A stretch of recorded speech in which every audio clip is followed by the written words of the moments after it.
I'm going to be cutting through all of the noise that we've been hearing about the Google I/O conference. So the dust has settled. We have a bit more information about what's actually coming out, what's actually released, what we've actually got our hands on, and therefore we can actually make a bit more of a qualified judgment of how that conference went for them. I will say, I wasn't particularly impressed with the I/O conference, but I think there were some important elements that are going to be really important for the future of artificial intelligence, not just for Google. And we're seeing a split between OpenAI, where the model is not the product, and Google, where the model is the product. I'm going to talk about this split and this different philosophy of these different companies moving forward. What I'm not going to do is focus on all the hypey stuff. I don't care that much about AI video. That is not really my thing. I know for a lot of you, AI imagery, AI music, AI video is exciting.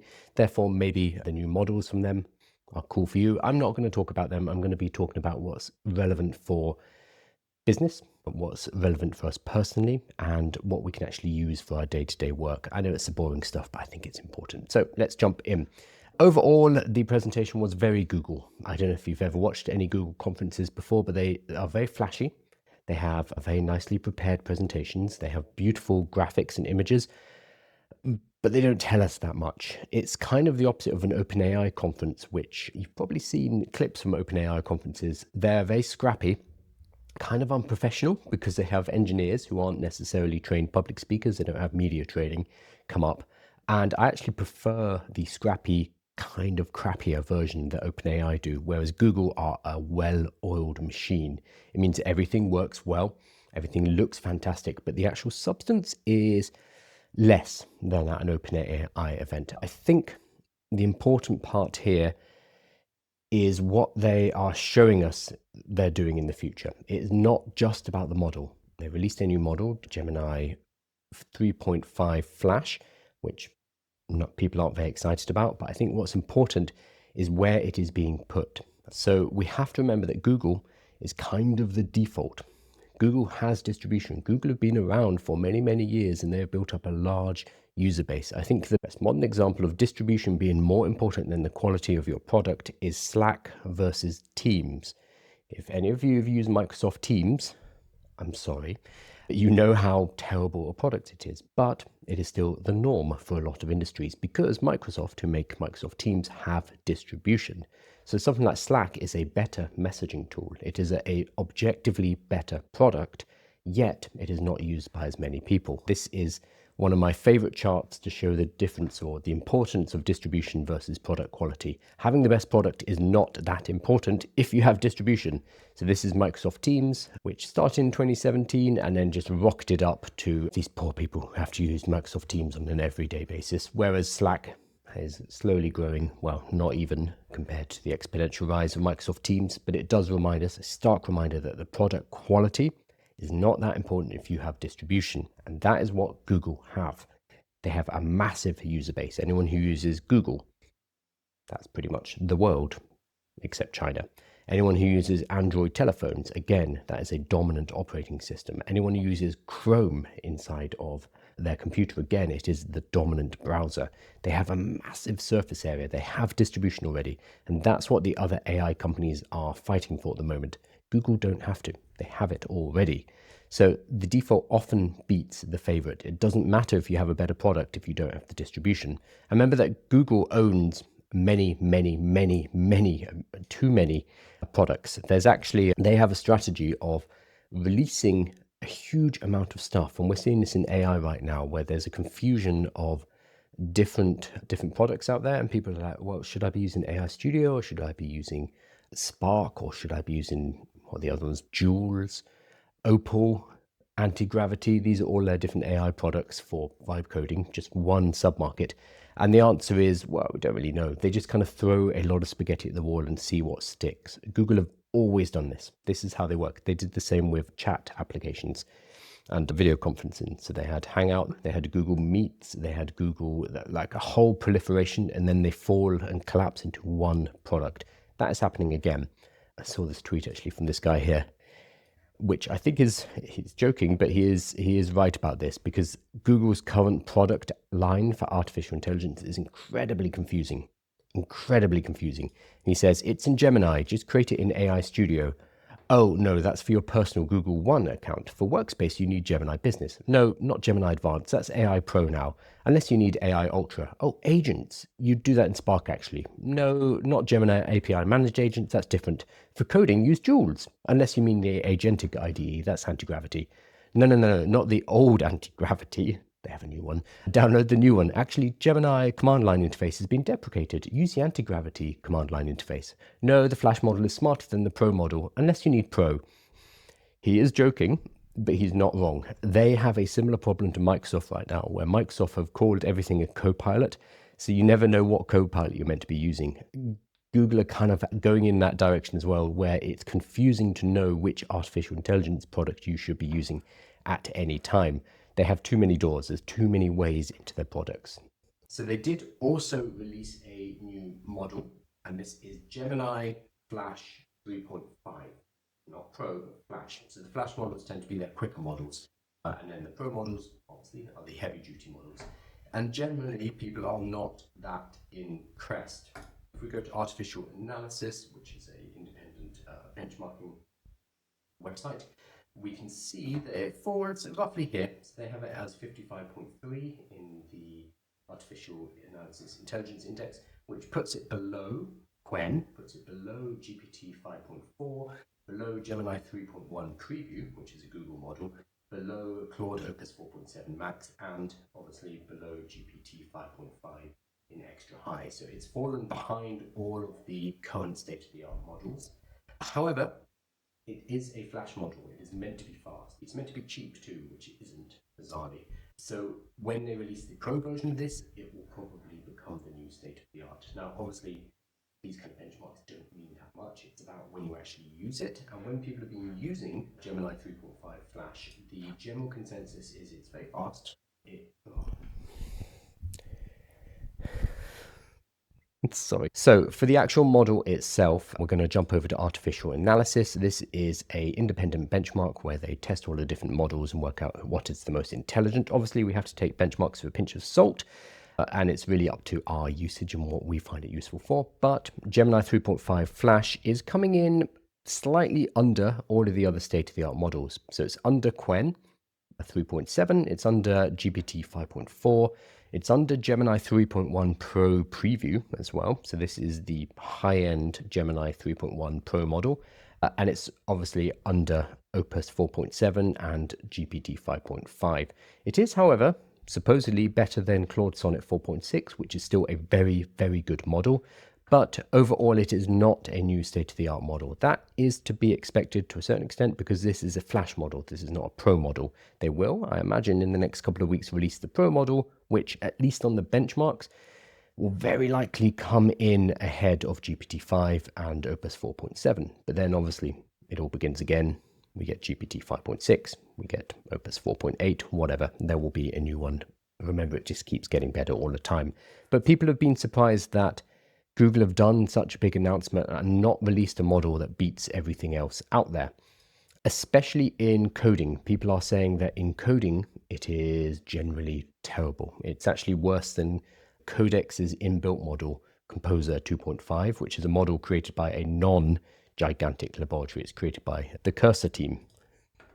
So generally, people have been rather muted on Gemini 3.5 Flash. I've used it and it's fine. There is no particular reason to use it over any of the other models that we have access to. If you have access to GPT 5.5, if you have access to the Claude models, there's no particular reason for you to go out of your way to use Gemini 3.5 Flash. Google are rolling out their models.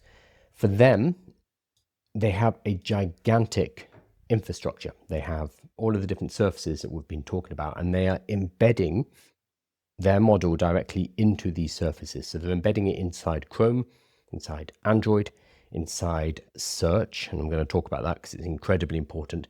They are bringing the AI to us rather than us having to go to them. This is a huge difference, and I don't think many people have really appreciated what a big shift in strategy is compared to OpenAI and to Anthropic. If you want to use OpenAI, ChatGPT, if you want to use Claude from Anthropic, you have to go out of your way. You need to go and download the application. You need to sign up for a user account. You need to log in. You do not need to do that with Google. Instead, Google are just bringing their models, Gemini 3.5 Flash for now, to us. Some people don't like that because they don't actually want AI in their lives, but it's kind of tough. And this is Google's advantage. They don't need to pull customers to them. They just take their models to their customers. Very subtle, but incredibly important difference. The big surface area where this is about to become incredibly important is search. This is the biggest takeaway from the Google I/O conference, and I saw very few people talking about this. People were talking about the flashy video models. They were talking about Antigravity. They were not really talking about search, but I think this is where the important stuff is actually going to happen. This is what's going to change how we use the internet. They're basically saying they're shifting full-bodied into generative AI inside of their search interface. And remember, this is where Google makes all of their money. They're going to be putting AI directly into it. And they're going to do very interesting things like having background agents that continue to work for you in the background as you are searching around the web. So they gave some examples. Shopping is probably the simplest. Let's say I'm Googling, looking to buy a new air fryer, but I'm researching on Google about this air fryer. Normally, I would be going from page to page, looking at different models, different prices, trying to work out the best place to buy it. Google will now, or when this is released, spin up an agent that is going to take my requests and start working for me in the background and showing me results. So they are bringing agents to the world in a way that OpenAI and Anthropic can't, because people are already going onto Google. People know how to use Google, but Google are just going to be introducing agentic artificial intelligence into that workflow. That is a massive shift. And this is going to be most people's first interaction with agents. It's probably going to be messy. Remember when Google AI overviews came out and it was telling people to eat rocks in order to increase their calcium levels and stuff like that? There's going to be weird blips, but what they're trying to do here is they're moving away from pure search, which is how we used to access information, to agentic artificial intelligence.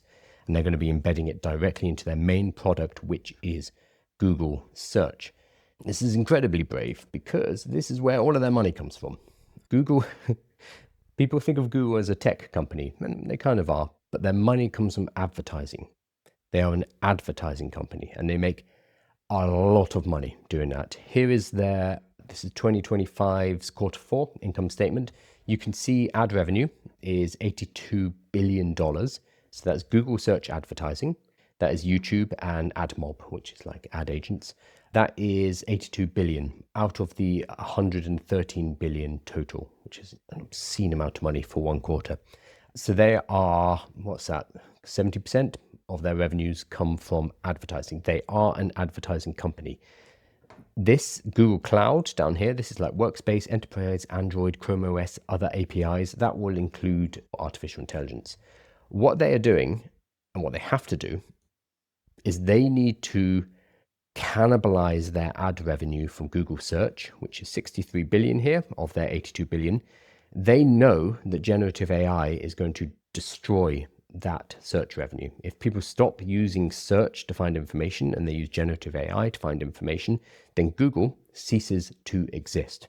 This is an existential threat to Google. If ChatGPT or any of the other competitors cracks how people access information, then Google are done, dead. So what Google realizes is that, oh shit, we need to do this to ourselves. We need to cannibalize our own revenues before somebody else comes along and eats our lunch. And they are pushing into that aggressively.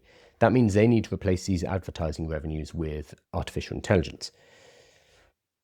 Right now, it's very low because they're doing it via the API. There will be some subscriptions, but what they're going to have to do, and this is the unspoken part, is they're going to have to start adding adverts into their AI results. There is no way that is not happening. That is 100% the plan, because when you need to make up a shortfall of $80 billion every quarter, you need to follow a model that already worked for you, which is advertising. And they have to replace that with generative AI advertising instead of search advertising. Huge shift, but if they don't do it, they're dead. So they are pushing aggressively artificial intelligence into their search surface, knowingly destroying their search product with generative AI, but they have to do this. At the same time, they're going to break a lot of eggs, other people's eggs. So this means that if you have your Google search spinning up agents for you, they are going to inadvertently demolish a whole bunch of SaaS companies. Let's say I go into Google and I'm trying to hit my protein goal. And I'm asking it about how I can make meal plans that are going to help me hit my protein goal. I start talking about protein goals with Google. Google will be able to spin up a little agent and a piece of software that will then kind of be connected to my Google account, which could be a protein tracker. It could be a shopping list generator. It could be a little research tool that helps me work out the best types of protein powders. It could be something that puts a recurring buy on them and it connects to Amazon, for example, or Google Shopping in order to make those purchases. They're going to start making pieces of lightweight software which are attached to the user via their search results. Again, we can do this kind of stuff if you know how to build with AI. If you know how to build agents, if you know how to mess around with Claude code, absolutely. We're at the cutting edge that can actually do this stuff ourselves. What Google are doing is they're bringing these kind of tools, this kind of functionality into the hands of their billions and billions and billions of users. That is why this stuff is important, extremely important. They are going to absorb lightweight software. So anyone out there who is making little apps, anyone who is out there making little SaaS platforms that do these kind of things, Google is going to come for your lunch, not because they are setting a team to go and research and build that thing and take you out of the market. It's because their users are going to come onto Google. They're going to ask questions. They're going to set up these little agents, which will be set up in the background for them. And then they will not need to go to a paid provider to get that kind of functionality. Google will just spin something up for them. That's potentially, that is, if they pull this off, that's going to completely change the face of the internet and completely change the face of app stores, websites, how we access information, how we work with information. It will all be centralized inside of Google, which, well, depends what you think about Google. Either an amazing thing or could be a bit of a disaster. So they also have a couple of agents that they're putting out. Now, I can't comment on them. Well, I can't comment on Spark because it's not out. We don't have it. Like, cool your beans, chill. Until you have it in your hands, shut up. Like, you have to try these things. So what they're going for, in the same way that every other big lab is they're creating their own version of OpenClaw. And when I say that, I'm saying it's a proactive, always-on AI assistant. It's basically a Jarvis. It's something that's going to continue working for you in the background. It's going to check in on you. It's going to do things proactively. That's what they're all working towards. So Spark is going to be the one that Google has. We do not have it in our hands. We do not know what's going to be good for. The advantage that Google have is they already have access to all of our data. So Spark will have access to all of that data, which will make it more useful. They have access to our Gmail, have access to our Google Calendar. Spark has all of that already. Again, double-edged sword. That is a privacy nightmare. If you don't want an AI to have access to all of that, then Spark is your enemy. But if you are willing to give that information to an artificial intelligence so that your life can be easier, then you'll probably be interested in this. But it's not out, so who knows? And then the other big agentic harness is Antigravity. Now, I've always criticized Google for this. I'm sure they won't mind me, for basically saying you've got good models, but you have terrible harnesses. So Claude and ChatGPT have great models, ChatGPT 5.5 and Claude Opus 4.7, great models, but they also have really good harnesses. So they have Claude Code for Claude, and they have Codex for ChatGPT. So harnesses are the actual set of tools that are going to go off and do stuff for you, actually going to do work for you, access your computer system, access your server, build things for you, create, actually make products for you. Google don't have that. They have something called Antigravity, which released back in November. Nobody really used it. It kind of died on the vine. I recommended it to people because it was free and it gave you some free AI credits. But beyond that, there's no particular reason to use it over Claude Code or ChatGPT Codex. They have now released Antigravity 2, which is basically a Codex clone. It looks identical to ChatGPT Codex. And even during their presentation, when they were showing Antigravity 2 off, people spotted that they had a Codex folder in the background inside of the demo. So they've obviously used Codex and they've basically just copied it, which is, when you're a company the size of Google, you should be able to do a bit better. And then there's other messes like If you were using the previous version of Antigravity, then it does not automatically import all of your projects, all of your threads. So they are separate pieces of software. They did not just upgrade the previous Antigravity. This is a new piece of software called Antigravity that does not play nicely with the first one. So if you've been working, if you are one of the very few people who actually use Antigravity and you've been, a fan of it for the last couple of months, tough. You're going to have to go through a migration process, which is not the best thing to do to your fans. So nobody seems very impressed with Antigravity either. So I think the event as a whole was relatively flat. The model they released, people were very meh about or actively disparaging about it in the coding sphere. Antigravity was a flop because of the launch messes and the fact it's basically a copy of Codex. Spark could be interesting. It's not out. Who knows? And there are huge privacy concerns there, as with all AI agents, to be fair. I think the big news is their move into search and their move basically saying, okay, we know AI is the future and we are putting everything into search. I think that is a wise move. I think they've been tiptoeing around it for the last couple of years, knowing that AI is going to cannibalize search. But they finally at this event said, okay, we get it. We understand where this is going and we are putting everything in. We're putting everything our AI team can throw at us into our search product. This is going to change how everybody on a daily basis uses the internet, because Google and Chrome, this is how we access the internet. And that is going to become extremely AI agentic and AI native in the next couple of years. So I think that is the bit you need to pay attention to, but that is a bit more subtle. That's a bit more wide ranging. Requires a bit more understanding than, they've got a nice video generator, or, Google have killed OpenClaw. Absolute nonsense, bollocks. Yeah, so I'm going to finish up. As always, this will be in the newsletter. This will be in the newsletter, so make sure you're subscribed at aiwithkyle.com. It's free to subscribe to the newsletter and you will get the slide deck of this, plus basically an executive briefing, as well as access to a whole bunch of free courses and all of my free newsletters moving forward from here. So thank you so much, everybody.